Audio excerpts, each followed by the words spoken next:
बोल जयकारा बोल मेरे श्री गुरु महाराज की जय। बोल साचे दरबार की जय। आज 28 मार्च 2023 वार मंगलवार, मैं आनंद सिंह अमृतवाणी सेवा ट्रस्ट एवं श्री हरिहर सत्संग मंडल की तरफ से अपना दैनिक सत्संग आप लोग के सामने प्रस्तुत करता हूँ। अमृत वचन। सद्गुरु तुम्हारे हृदय में विराजमान है तो तुम सच्चे धनवान, कुलवान और प्रतिष्ठावान हो। संसारिक चाहे कितने घनिष्ठ एवं प्रिय संबंधी हो, अंत में तो छोड़ ही देंगे, परंतु सद्गुरु लोक परलोक के सहयोगी हैं। संसारिक प्रीति तो परिवर्तनशील है, परंतु सद्गुरु की प्रीति स्थायी तथा नित्य नवीन है। संसार में रहो परंतु दिल किसी में ना फंसाओ, एक बार फंस गया तो छूटना कठिन हो जाएगा। सतगुरु से परख वाली आंख लो तो जो वस्तु जिस वास्तविक भाव की है उसे उस प्रकार देख सकोगे। जो भी श्रेष्ठ पदार्थ प्राप्त करो वे सतगुरु के श्री चरणों में भेंट करो और उनसे जो प्रसाद मिले अमृत समझकर ग्रहण करो। उसकी चिंता मत करो कि अमुक व्यक्ति विरोध में है, परंतु यह विचार करो कि सतगुरु के संकेत या आज्ञा पर चलते हो या नहीं। श्री वचन तुम्हारे साथ हैं तो लाखों शत्रु भी तुम्हारा कुछ नहीं बिगाड़ सकते। जिसके सहायक स्वयं मालिक है उनका कोई कुछ नहीं बिगाड़ सकता, क्योंकि कोई भी शक्ति उनकी आज्ञा के बिना कुछ नहीं कर सकती। नम्र भाव वाला व्यक्ति शीघ्र ही शत्रु का मित्र बना लेता है। यदि तुम स्वयं को किसी से कम नहीं जानते तो यह निश्चय जानो कि तुम कुछ भी उन्नति नहीं कर सकोगे। पहले स्वयं को शांतमय बनाओ और फिर दूसरों को शांत बना सकोगे। श्रद्धाहीन और संदेह करने वाला व्यक्ति अच्छे में से भी बुरा अर्थ निकालेगा और इधर उधर से गंदगी एकत्र कर उसकी दुर्गंध से अपना मस्तिष्क खराब कर लेगा। जो दूसरों को करना चाहिए उसका तो हमें विचार रहता है, पर जो हमें करना चाहिए वह हम भूल जाते हैं। जो दूसरों को दुखी करता है वह स्वयं कदापि सुखी नहीं रह सकता। अच्छा तो यह है कि स्वयं को दोष दें, दूसरों को क्षमा करो, स्वयं से युद्ध करो और दूसरों से सुमति करो। तुम स्वयं को सच्चा प्रेमी तब समझो जबकि ना कभी अप्रसन्न हुए हो और ना ही कभी क्रुद्ध हुए हो। अनुकूल विचारों वालों से मिलकर चलना बड़ी बात नहीं, प्रतिकूल विचारों वालों से मिलकर चलने में ही शूरवीरता है। सच्चा सुख उसे मिलता है जो संतोष व शांति से दुख सहन करता है। इंद्रियों पर विजय प्राप्त करने वाला इंद्र से भी बढ़कर सुखी है। तुम अपने मन को संयमित रखो तो प्रत्येक वस्तु तुम्हें ज्ञान देगी। जो जो दृष्टि साफ होगी त्यों त्यों प्रत्येक कार्य में तुम्हें भलाई दृष्टि गोचर होगी। जिनके मुख से खराब बातें निकलती हैं उनका मन भी बुराई से ही भरा होगा। आपका शत्रु आपके भीतर है।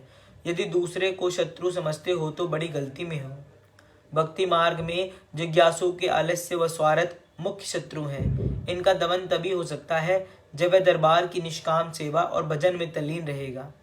अपने को पूर्ण समझकर माया की तरफ मत जाओ, कहीं थोड़ी भक्ति भी न गंवा बैठना। जैसे तपेदिक का पहले पता नहीं चलता, बढ़ जाने के पश्चात उसे रोकना कठिन हो जाता है, वैसे ही जीव भी अनजाने में हानि की तरफ चल पड़ता है, परंतु पश्चात में बचाव करना कठिन हो जाता है। सद्गुरु के अतिरिक्त अन्य किसी वस्तु से आनंद आ रहा हो तो उसे धोखा समझो। विकारी मनुष्य बाहर से देखने में चाहे सुखी हो, परंतु उसका हृदय अवश्य अशांत होगा। जिस व्यक्ति को सद्गुरु की प्रसन्नता प्राप्त हो जाए उसके भाग्य उदय हो गए समझो। मायासक्त जीव के लिए आवागमन के चक्कर से छूटना असंभव है, और जिसने गुरु चरणों का आश्रय ले लिया वह काल के भय से सुरक्षित हो गया। जब सब ओर निराशा के बादल छा जाते हैं तो सद्गुरु का आश्रय सूर्य बनकर चमकता है। इसलिए सर्वदा उनकी चरण शरण का सहारा लो ताकि निराशा का मुंह ही ना देखना पड़े। तुम बिछुड़ना ना चाहो तब भी दुनिया से तो विलग होना ही पड़ता है, इसलिए अच्छा तो यही है कि इसके पूर्व ही तुम उसका परित्याग कर दो। सद्गुरु के विस्मृत करने से जो हानि जीव की होती है इतनी अन्य कोई शत्रु नहीं कर सकता। यदि तुम किसी संकट में हो तो सद्गुरु के स्मरण करो, वह संकट शीघ्र ही टल जाएगा। यदि सारा संसार तुम्हें बुला दे तो कोई हानि नहीं, लेकिन यदि सद्गुरु ने बुला दिया तो इससे बड़ी और कोई हानि नहीं। इसलिए भूलकर भी ऐसा कोई काम ना करो जिससे सद्गुरु तुम्हें बुला दे। बोलो जयकारा बोल मेरे श्री गुरु महाराज की जय। बोल साचे दरबार की जय। सत्संग।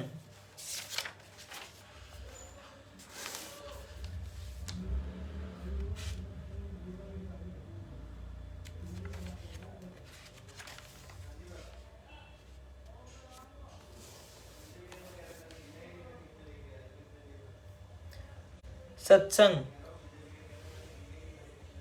संत सेवा। पढ़रपुर से 50 कोस पर आड़िया नागनाथ प्रसिद्ध शिव क्षेत्र है। यहीं पर यजुर्वेदी ब्राह्मण काल में श्री विसोबा खेचर जी का जन्म हुआ था। सराफ का कार्य करने से ये विसोबा सराफ के नाम से भी विख्यात हुए। धन धान्य से संपन्न जीवन, पत्नी के 4 लड़के थे। भक्ति परायण गृहस्थी थी।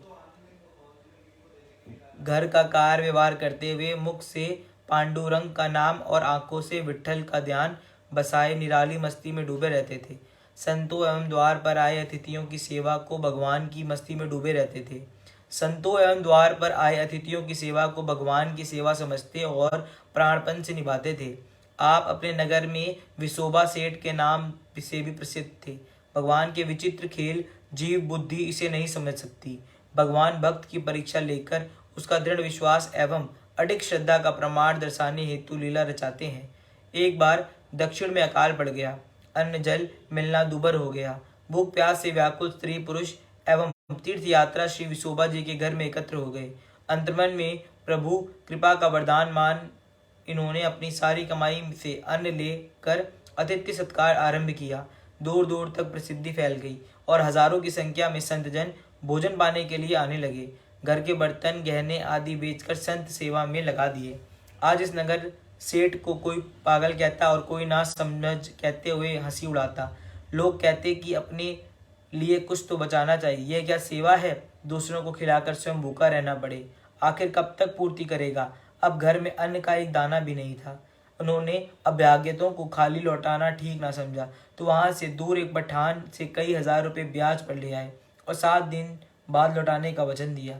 श्री विसोबा से ईर्ष्या करने वाले कुछ व्यक्तियों ने पठान के कान भर दिए कि अब वह नगर सेठ नहीं रहा।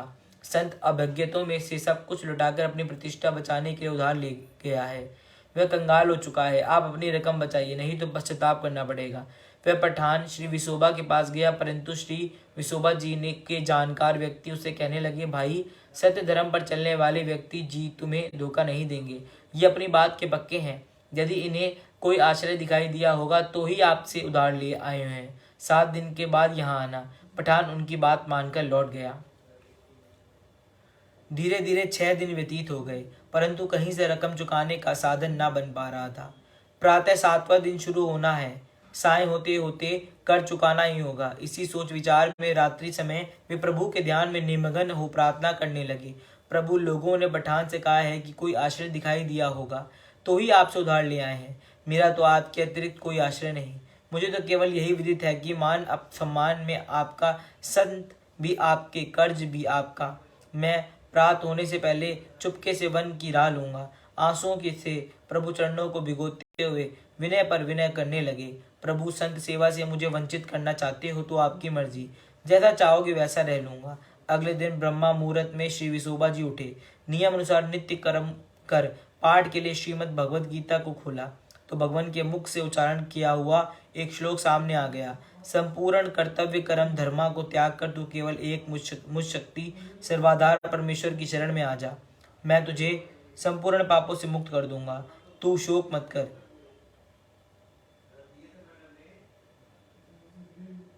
शरण से अभिप्राय है कि लज्जा, भय, मान बढ़ाई और अपनी सोच विचार एवं आसक्ति को त्याग कर शरीर और संसार में अहंता ममता से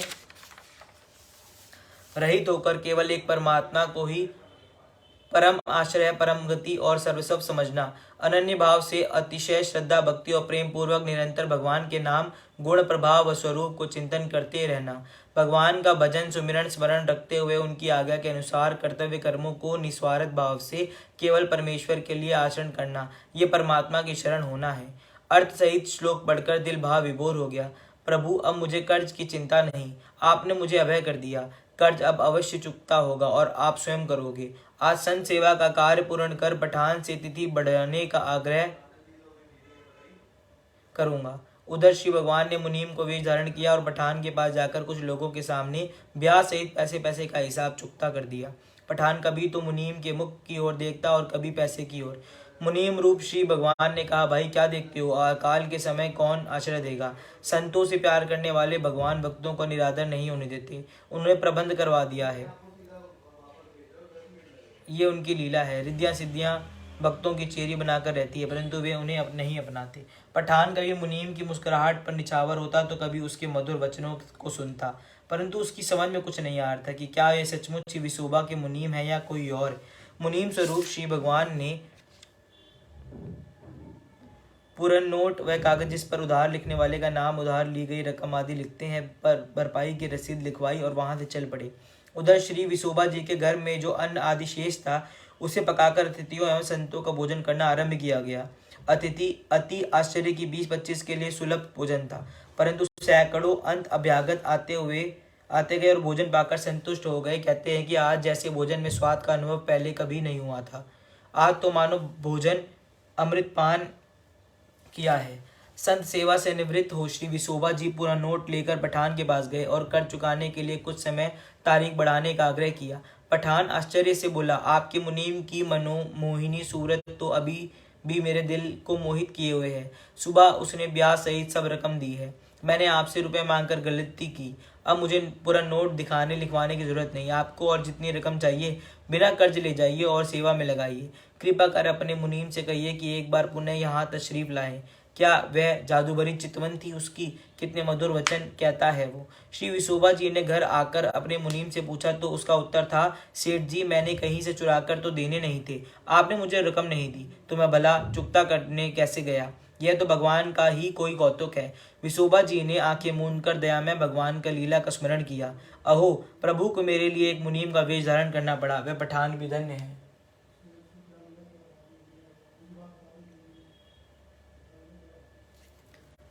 अंतर्मन की आवाज को सुनकर विशोबा जी ने सब कुछ त्याग दिया और पंढरपुर में आकर भजन ध्यान में लीन हो गए।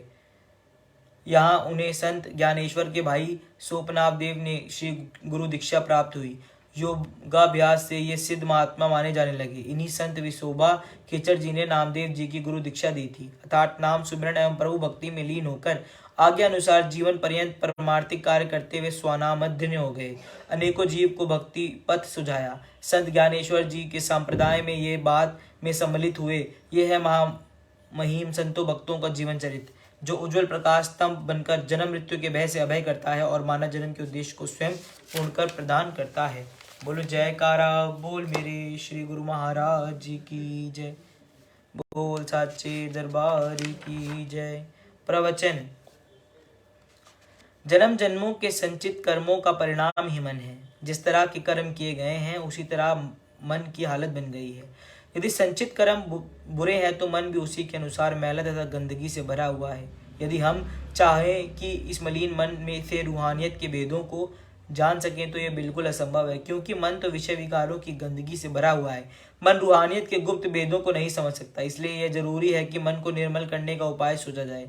मन की मलिनता को दूर करने का तरीका यह है कि पूर्ण सत्पुरुषों की संगति प्राप्त की जाए। पूर्ण संत महात्माओं की सेवा और नाम की कमाई से ही मन से भरे हुए विषय वासनाओं के ख्याल दूर किया जा सकता है। इसलिए इस मन को सद्गुरु की सेवा में लगाओ और शरीर से निष्काम कर्म करो। मनुष्य जन्म में किए हुए निष्काम कर्म पहले के किए हुए सकाम कर्मों को मूल से ही समाप्त कर देंगे तथा मनुष्य के अंदर जो संचित कर्म भरे हुए हैं सब धीरे धीरे दग्ध हो जाएंगे। जब मन निर्मल और पवित्र हो जाएगा तब रूहानी भेद आसानी से समझ में आ सकेगा। जिस प्रकार मैले कपड़े पर रंग नहीं चढ़ सकता, इसी प्रकार मैले मन पर भी भक्ति का रंग नहीं चढ़ सकता।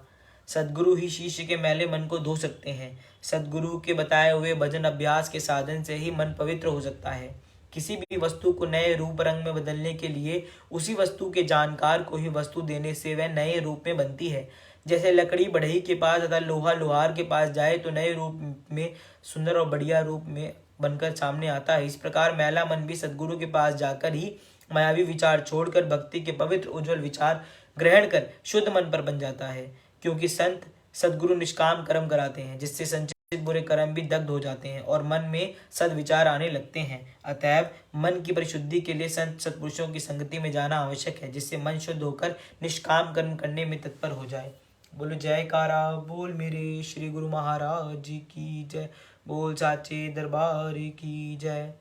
आज हम अपना दैनिक सत्संग यहीं पर समाप्त करते हैं। राम राम। जय सच्चिदानंद। सत श्री अकाल।